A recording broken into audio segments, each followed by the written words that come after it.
Avant de plonger dans cette histoire incroyable, pensez à vous abonner à la chaîne et à activer la cloche. Ici, chaque récit a quelque chose à dire, et vous ne voudrez pas en manquer un seul. Dans un coin reculé de l'aéroport privé de Van Nuys, alors que la ville de Los Angeles commençait à se réveiller sous un ciel gris encore endormi, Nathaniel Nat Brox essuyait ses mains tachées d'huile avec un chiffon râpé. Il était 5h42 du matin, et son quart de nuit touchait à sa fin. Les néons du hangar jetaient une lumière crue sur les carlingues étincelantes des jets d'affaires, figés dans un silence d'or. Nat, 38 ans, travaillait là depuis 12 ans. Mécanicien aéronautique respecté, il ne faisait pas de vagues. Il était le genre d'homme dont on se souvient après coup, efficace, précis, discret. Pas de bavardages inutiles. Pas de selfies dans les cockpits. Juste le respect d'un métier qu'il exerçait avec une conscience aiguë, presque religieuse. Grand, robuste, la peau sombre marquée par le soleil et la fatigue, il avait un regard calme, à la fois distant et attentif. Ses mains larges, fortes, usées parlaient pour lui. Elles avaient réparé des moteurs bruyants à 3 heures du matin, graissé des trains d'atterrissage sous la pluie, et sauvé plus d'un vol VIP de l'annulation. Nat vivait seul dans un modeste appartement à Inglewood, loin du luxe des jets qu'il choyait chaque nuit. Chaque jour, il traversait Ella dans sa vieille Ford F-150 cabossée, casque vissé sur les oreilles, écoutant du jazz ou des interviews d'ingénieurs de la NASA. Il ne se plaignait jamais. Il avait appris, très tôt, que le monde ne faisait pas de place pour les hommes comme lui à moins de le mériter, vie ou mortier après vice. Sa passion pour l'aviation remontait à son enfance. Son père, Cornelius Brox, ancien pilote de chasse décoré de l'US Air Force, avait nourri en lui l'amour du ciel.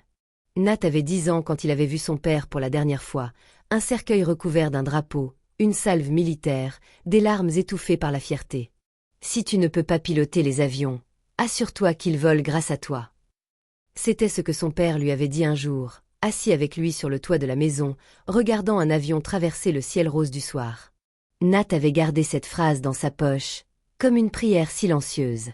Ce matin-là, alors qu'il s'apprêtait enfin à retirer ses gants, une voix grésilla dans les haut-parleurs. Jet privé immobilisé au hangar C3. Besoin immédiat d'un diagnostic. Priorité haute. Il ferma les yeux un instant. Soupira. Une urgence de plus pour un milliardaire pressé. Il remit ses gants, attrapa sa caisse à outils sans un mot, et marcha en direction du hangar C3, les semelles de ses bottes résonnant sur le béton. Le hangar C3 était en ébullition. Une escouade de techniciens de piste, d'agents d'assistance au sol et d'assistants en costume repassaient leurs tablettes, leurs téléphones, leurs nerfs. Au centre de ce chaos maîtrisé se tenait Madison Hale, 41 ans, silhouette élégante dans un tailleur Armani blanc, cheveux relevés en un chignon strict, et des lunettes de soleil qu'elle n'avait pas encore retirées malgré la lumière intérieure. Elle semblait sortie tout droit d'un magazine de luxe, à ceci près que son regard, glacé et perçant, trahissait un caractère forgé dans l'acier du monde des affaires. Madison n'était pas simplement riche. Elle était puissante. PDG de HaleTech, une entreprise à la pointe de l'intelligence artificielle, elle représentait la nouvelle élite, visionnaire, redoutée, inatteignable. Tokyo l'attendait pour signer un partenariat stratégique colossal. Mais là, son jet Gulfstream G650, l'orgueil de sa flotte privée, refusait de démarrer. Elle fixait l'appareil comme si elle allait le forcer à redémarrer par la seule puissance de sa volonté. « Où est le mécano ?» gronda-t-elle. « Je ne paie pas pour ce genre d'imprévu. Faites venir quelqu'un. N'importe qui. Mais vite. » Et c'est à ce moment que Nat entra. Pas d'annonce. Pas de badge, tapac s'engrave l'œil. Il arriva avec sa caisse à outils et son regard tranquille. Il s'arrêta à quelques pas du jet, balaya du regard l'appareil et la scène autour de lui. Puis il s'approcha du pilote pour un échange rapide. « Vous êtes en erreur 2312. Waze. Le système hydraulique central refuse de s'aligner. On a tenté 2 recets. Rien. » Laissez-moi Noël. Madison, jusque-là préoccupée à vociférer contre ses assistants, tourna enfin la tête vers lui. Le contraste était saisissant. Lui, vêtu d'un bleu de travail un peu trop large, les manches roulées, la peau marquée de taches d'huile et la fatigue du quart de nuit dans les épaules. Elle, sculpturale, impeccable, chaque détail de sa tenue respirant la fortune et le contrôle absolu. Elle le fixa un instant, comme si elle hésitait à lui adresser la parole. Puis, d'une voix sèche. « Vous êtes le mécanicien. » « Oui, ma'am. Nate Brooks. » « Je vais avoir besoin de 30 minutes. » Alors que d'autres auraient tremblé face à l'urgence ou cherché à impressionner par des mots techniques ou un air faussement sûr, Nat resta imperturbable. Il ne vivait pas pour les regards, encore moins pour les flatteries. Dans ce genre de situation, il ne faisait qu'un avec la machine. Il écoutait le bourdonnement du système, observait les micro-indicateurs, touchait les circuits comme on écoute un cœur battre, avec la précision d'un chirurgien et l'attention d'un homme qui connaît la valeur de chaque seconde. Ses mains, calleuses mais sûres, se déplaçaient avec une fluidité fascinante. À côté de lui, un jeune assistant n'osait même plus respirer. Madison, debout à quelques mètres, bras croisés sur son tailleur immaculé, suivait la scène. Au début, elle ne vit en Nat qu'un autre employé anonyme, une silhouette de plus dans le monde des services qu'elle consommait sans y penser. Mais à mesure que les minutes passaient, elle sentit un changement.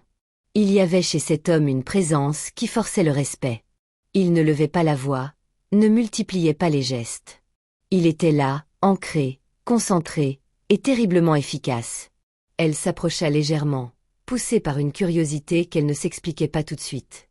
Ce n'était pas seulement le calme qu'il dégageait, ni même l'assurance tranquille de ses gestes.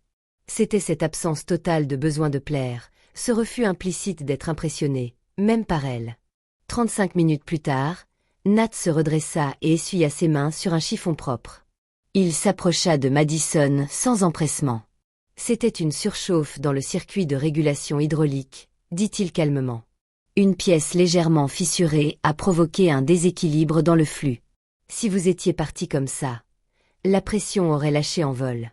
Vous avez eu de la chance. Je l'ai remplacé. Test complet effectué. Vous pouvez redécoller. Il ne chercha pas son regard, ne guetta pas sa réaction. Il livrait le diagnostic comme un médecin honnête, sans fioriture. Madison le fixa, cette fois vraiment. Elle vit ses yeux fatigués mais clairs, ses bras puissants, et ce visage marqué par des années d'efforts. Il ne lui souriait pas. Il ne cherchait rien. Et dans son monde, ça, c'était rare. Inestimable. Merci. Nat, dit-elle dans un souffle qu'elle ne contrôlait plus. Avec plaisir, Madame Hale, répondit-il simplement, avant de ranger ses outils. Elle monta à bord du jet, suivie par son équipe. Mais alors qu'elle allait disparaître derrière la porte, elle s'arrêta, se retourna et lança presque malgré elle. « Dites-moi, vous avez un dîner prévu ce soir ?»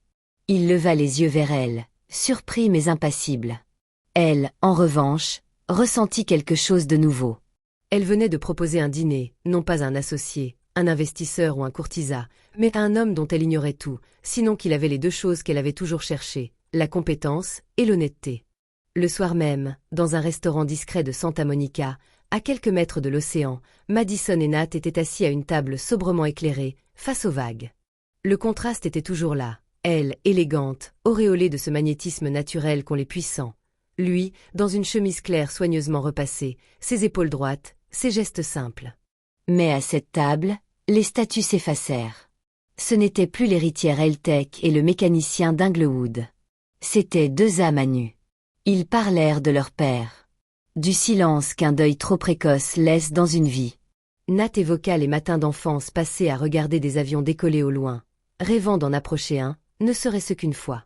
Madison, elle, parla de sa solitude d'enfant prodige, élevée dans des couloirs de pouvoir, où chaque sourire était un calcul. « Les gens veulent tous quelque chose de moi, » murmura-t-elle. « Une signature. Une faveur. Une entrée dans mon monde.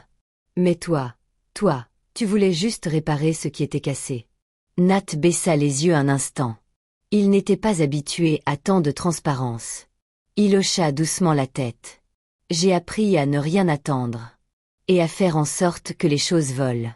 Même quand ça semble impossible. » Puis, après un silence. « Je me suis jamais crue, digne, tu sais, d'une femme comme toi. » Elle tendit lentement la main, effleura la sienne avec une douceur inattendue. « Tu n'as pas à te sentir inférieure, » dit-elle doucement.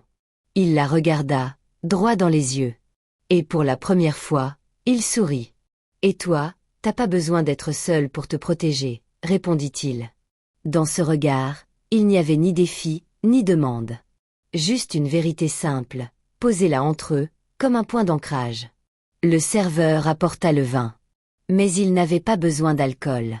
Ce soir-là, ils étaient déjà ivres, de cette improbable rencontre qui venait, doucement, de changer leur trajectoire. Les semaines devinrent des mois. Ce qui avait commencé comme un simple dîner entre deux êtres aux antipodes devint vite une histoire médiatique. Les paparazzis se mirent à traquer leurs moindres faits et gestes. Une photo volée d'eux sur une plage, un regard complice échangé dans un café discret, suffisait à enflammer les réseaux sociaux. La milliardaire et le mécano. Un titre qui revenait comme un refrain moqueur ou attendri, selon le ton. Certains s'en amusaient, la traitant de fantasme de roman à l'eau de rose. D'autres, touchés, y voyaient une fable moderne sur l'amour au-delà des classes sociales. Mais derrière les écrans, la réalité était plus brute. Madison perdit des partenariats. Des marques de luxe craignirent que son image ne devienne trop accessible. Dans certains dîners d'affaires, elle sentit les sourires se figer, les regards glisser vers elle avec une condescendance polie. « Tu risques de brouiller ton positionnement, Madison », lui avait dit un conseiller en communication. « Mon cœur n'a pas besoin de se positionner », avait-elle répondu sèchement. De son côté, Nat, qui avait toujours vécu dans l'ombre, fut brutalement projeté sous les projecteurs. Il reçut des lettres anonymes, pleines de haine raciste ou de mépris social. « Tu ne devrais pas salir son nom.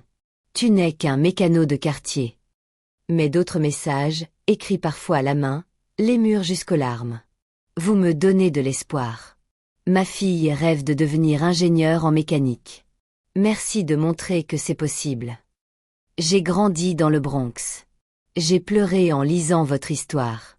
Tenez bon. » Malgré la pression, Madison et Nat tinrent bon. Leur lien, forgé dans la simplicité et la vérité, résista aux tempêtes médiatiques. Ils décidèrent de ne rien justifier. De vivre, tout simplement. Et puis, un matin de printemps, sur le même tarmac où tout avait commencé, Madison arriva seule.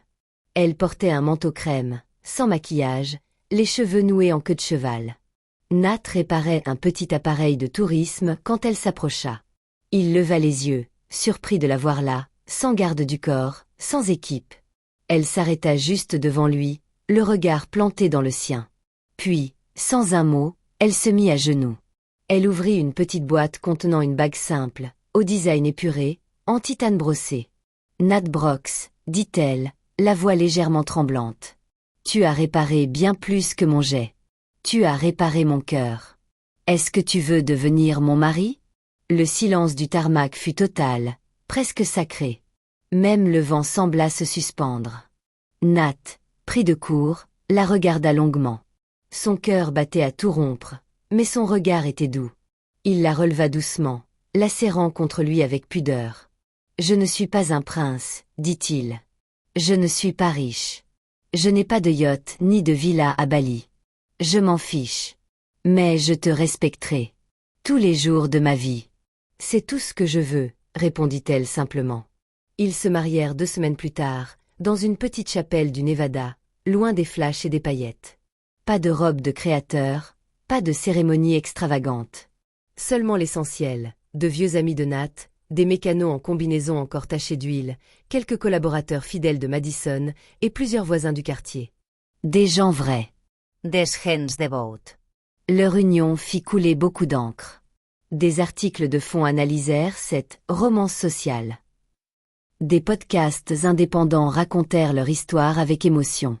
Un réalisateur engagé décida même d'en faire un documentaire sobrement intitulé Altitude, qui remporta un prix au festival de Tribeca. Mais eux, loin du bruit, restèrent discrets. Nat continua de travailler quelques jours par semaine à l'aéroport, parce qu'il aimait ça, parce qu'il avait besoin de garder les pieds sur terre. Madison, elle, fonda un programme inédit, baptisé Horizon, pour former des jeunes issus de quartiers défavorisés au métier de l'aéronautique, avec ateliers de mécanique, bourses d'études et stages en entreprise. Elle disait souvent « Ce monde aura besoin de plus de Nat ». Et parfois, quand le ciel était clair, ils prenaient leur jet, un appareil qu'elle refusait obstinément de faire entretenir par quiconque d'autre que lui. Elle s'asseyait à côté de lui dans le cockpit, posant la main sur la sienne alors qu'ils décollaient ensemble. 2 trajectoires, autrefois parallèles, désormais réunis dans un même vol. Vers un horizon qu'ils dessinaient eux-mêmes.